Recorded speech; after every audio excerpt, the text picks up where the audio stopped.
Yes, yet another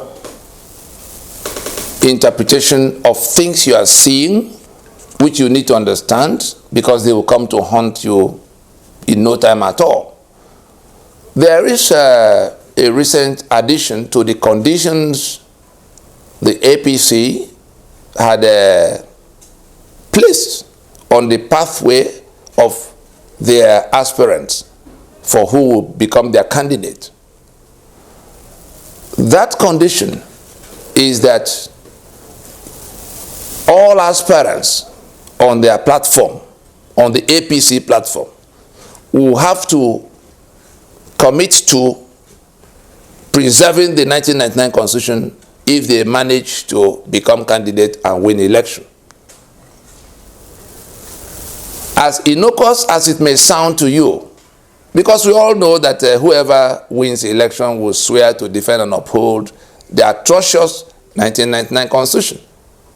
But because of what Ninas has done, because of the onslaught against that Constitution by those who are choking under it, because of the determined push to take down that Constitution and end the Unitary Union anchored on it and go to transition, the proprietors of Nigeria, who also happen to be the proprietors of APC of now, are now trying to make assurance double that that Constitution will not suffer if we go to this election, because there's this, convergence of demand against that Constitution. The first big success of the Ninas Alliance is that a strong consensus has been built against the Constitution that make the indigenous nationalities slaves in their land. The Jaw wants the Constitution down. The Yoruba wants the Constitution out. The Middle Belt wants the Constitution defeated and removed.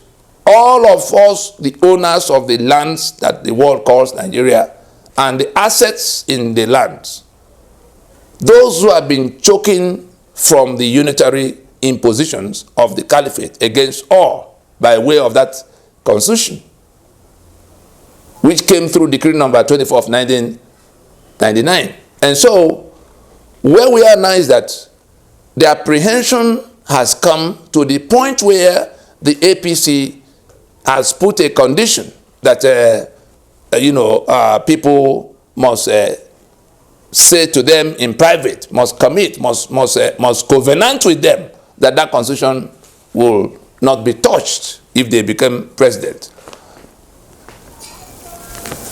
If we take it further, we will then see that all this talk about consensus, they can't even get to primaries. They don't know how to get to election because the owners of the land say they don't want election.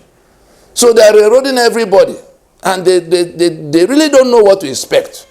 And so we have to build on our successes of having delegitimized that Constitution successfully. That Constitution is dead. All the people who are hanging on it, all the things built on it, all the institutions built on it, including the claim that we submitted as sovereignty that is in the preamble, all of them are going down. That claim is going down. The second claim that we wrote the Constitution is going down. The 36 states that they were indiscriminately created, and the 704 local government areas carved out to suck revenue to people who bring nothing to the table. All of those things are going down. The 68 items of exclusive list that seize the assets of the owners of the land, the oil and gas of Niger Delta, the ports of Lagos, the bitumen of Ondo, the limestone of Benue, all of the right to even generate electricity, which is now confiscated by that exclusive list, the right to elect who will govern us, all those things are going down with that Constitution. And so those who are heading to that election with the people inviting them, let it be made clear that it is a contestation between our sovereign retrieval of our sovereignty. Look at the map you see behind. Those who are holding us hostage in our ancestral lands holding us in bondage via that constitution are the ones dragging you to go to election to renew the life of that constitution, which is why the forces of heaven has also opened their mouth to tell everybody that that is their paramount concern, that that constitution must be saved. APC says their candidate must, the aspirant that will become candidate must covenant, must swear to them that he will not touch that constitution when he gets there, if he becomes president. I'm sure in the PDP circle, there will also, because the same caliphate controls the two party platforms, whether we want to tell ourselves the truth or not. And so I will not be surprised. This one is in the public space. I will not be surprised if there's a similar thing in PDP to say, assure us that you will not touch the constitution when you get there. Whereas the people being represented by these candidates are only after one thing now. The East, the West, the Middle Belt, everybody wants that constitution out of their lives. So why is it now a condition for the candidates that will go to election? Can we now see that that election is a make or mass, is a rendezvous for determining what will happen to this union of Nigeria? If we are stupid enough, like we said in a previous video, if those who are choking, those who have been rendered slaves under the constitution imposed by the Caliphate, by the Fulani, if the rest of Nigeria will be stupid enough, will be reckless enough to go with them to election, you are being told by that condition, you are being told that we can give you power, but your sovereignty will remain detained. That's what the election of 2023 will represent if we go with them. Whereas our own salvation is in not going with them.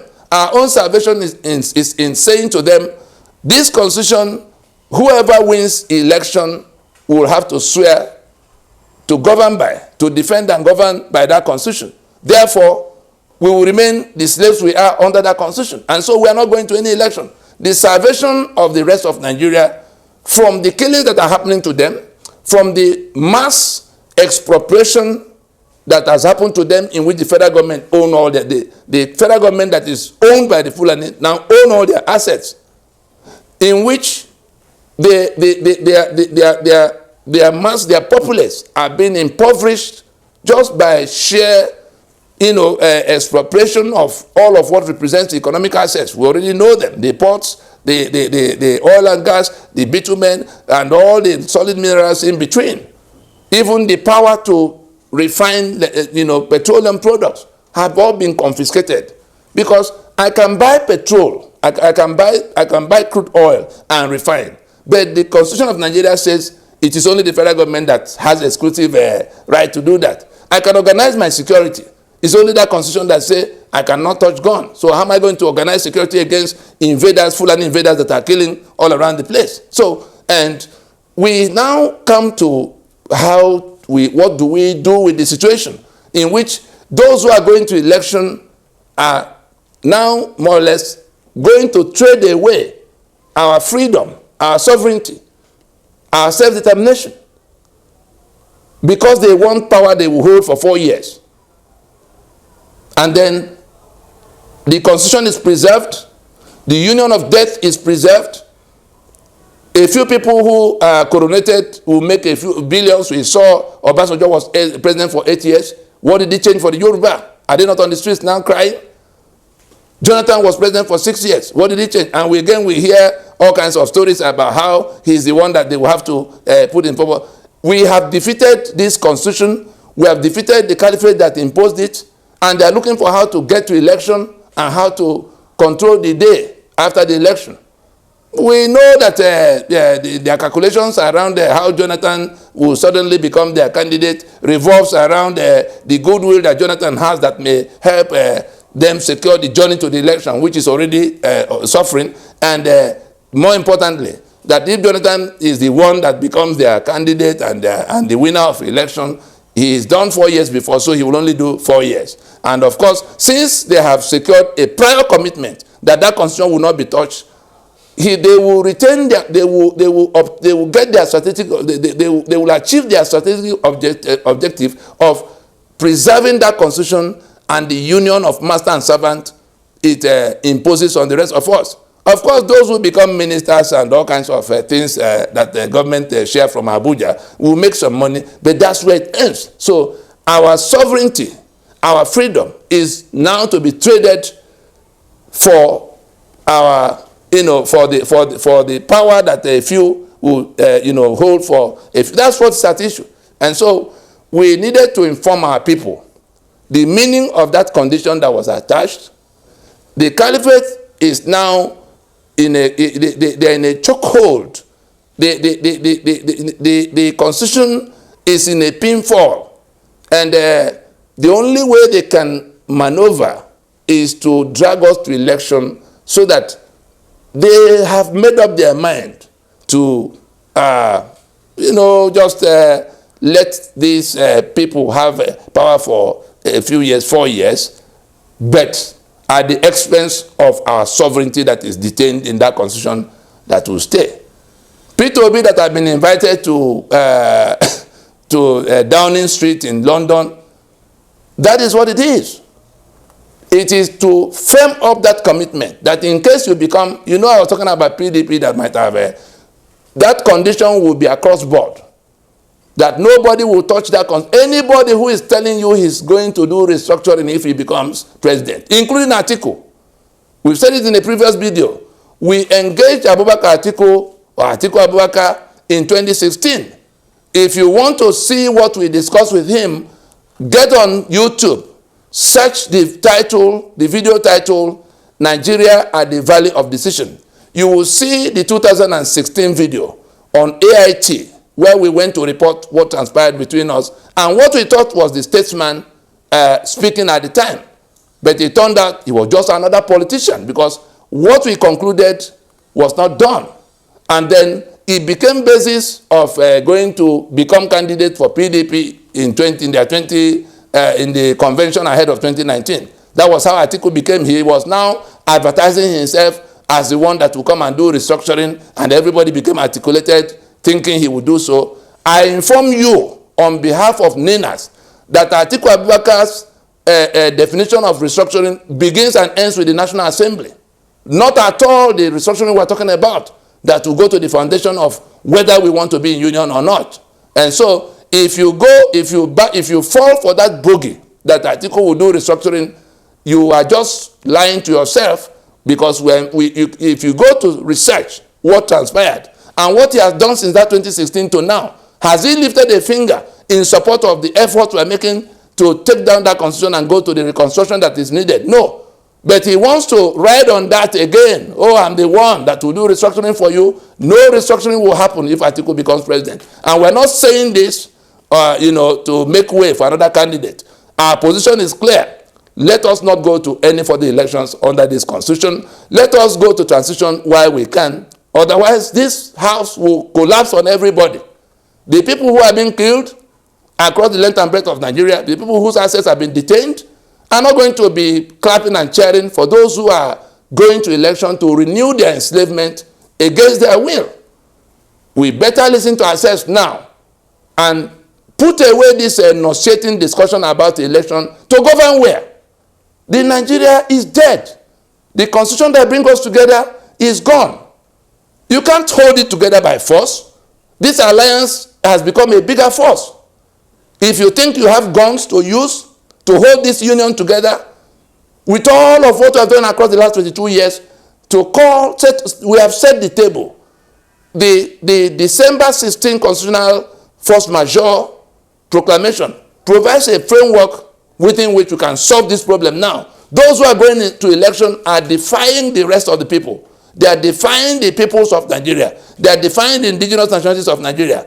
The political merchants from the South and Middle Belt who are going to election under the 1999 Constitution that have been repudiated by your people, you are defying them.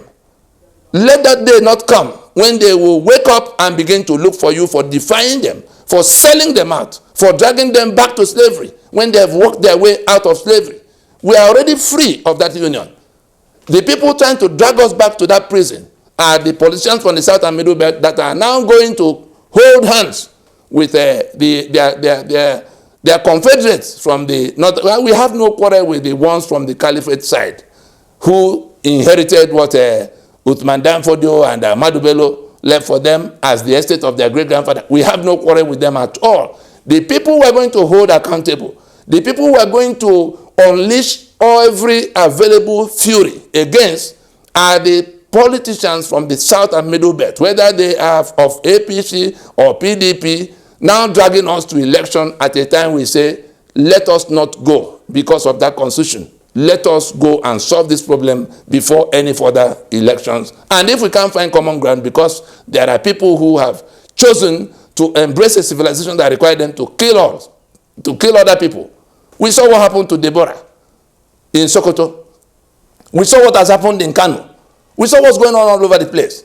And we see the complicity of our president and his federal government and his kinsmen and our borders that have been left open for the relations of Hakim Baba Ahmed to come. And the fellow who just came from Mauritania the other day is here insulting us to our faces. And we're all clapping and cheering. Let us realize that that constitution cannot be saved by all these shenanigans. Let us not allow it to explode, because even the UN had cause to send a rapporteur mission in 2019 led by Agnes Callamard. We can check this out. That UN mission had come to the determination that Nigeria's constitutional arrangement is like pressure cooker for injustice, and that all the agitations in the land are flowing from that, and that the killings happening all over the place have their roots in that constitution, and that Nigeria has become a danger to the global security because it will snap under that constitution, and 200 million people will be looking for where to run to. At a time, the terror networks led by ISIS are already converging with Al-Qaeda and local Boko Haram franchise and the Fulani herdsmen in our sub-region. The UN already marked that constitution for taking down. Why are we going to election to renew the life of that constitution? We can use our head and move away from that path towards election. We can also decide to be stupid and go towards election and perish. It's a choice we have to make. Thank you.